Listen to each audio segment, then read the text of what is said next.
neslyšel. Asi za to hudba v sále může především, když je všude plno hluku, smíchu, zvuku. Je to hned pak, že člověk neslyší.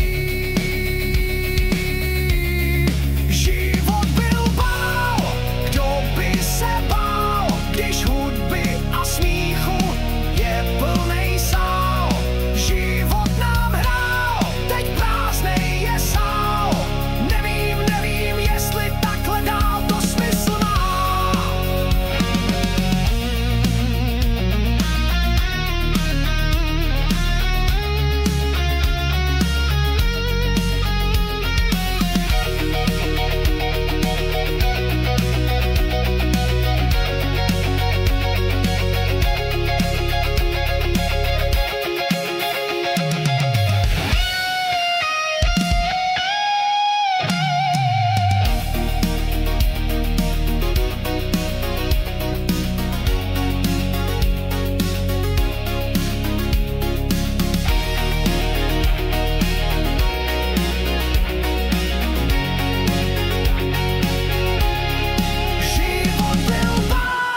Kdo by se bál, když hudby a smíchu